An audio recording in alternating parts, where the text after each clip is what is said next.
Planned obsolescence describes a strategy of deliberately ensuring that the current version of a given product will become out of date or useless within a known time period. This proactive move guarantees that consumers will seek replacements in the future, thus increasing the demand for the product. The problem is, these obsolete products get thrown away, which makes the practice of planned obsolescence very unsustainable. Also, it forces the consumer to spend money that they wouldn't otherwise need to spend. For instance, smartphones almost always become obsolete in just a few years, and the replacement cycle for smartphones has historically been 2 to 3 years. The majority of these phones just end up going to a landfill. Obsolescence can be achieved in two ways. The first is through introducing a superior replacement model, and the second way is by intentionally designing a product to cease proper function within a specific window of time.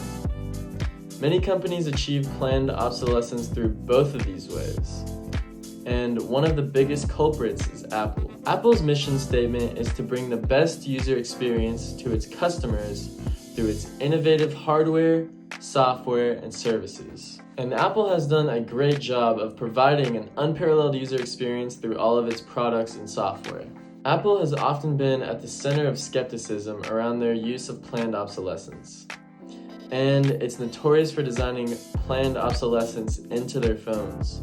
The company announced a plan to accept direct payments from iPhone users for hardware that could be exchanged annually, which was clearly an attempt to shorten the replacement cycle and to stimulate the demand at the consumer's expense. While Apple has refused to acknowledge that it engages in planned obsolescence, a Harvard University study found that some iOS upgrades have slowed down the processor speed of older iPhone models, but not for the explicit purpose of driving new iPhone sales. On December 21st, 2017, a class action lawsuit was filed against Apple over this issue.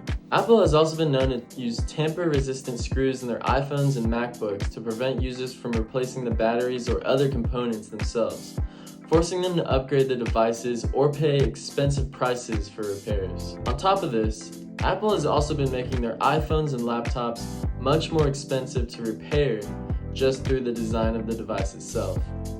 The components like the screen are much more expensive to replace, and this is advantageous to them because customers will be more likely to simply upgrade models than to pay the premium prices for repair. Now, Apple is by no means the only culprit of planned obsolescence.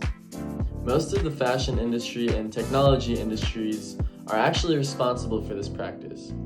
But if I did work for Apple or any similar company for that matter, I would steer toward designing more sustainable products that last longer. I think that many customers would appreciate having a phone that is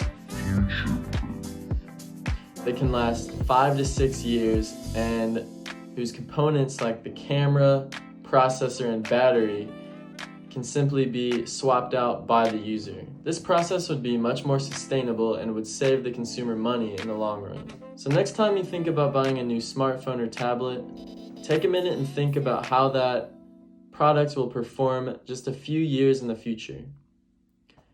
You'd be surprised at just how obsolete that product will become.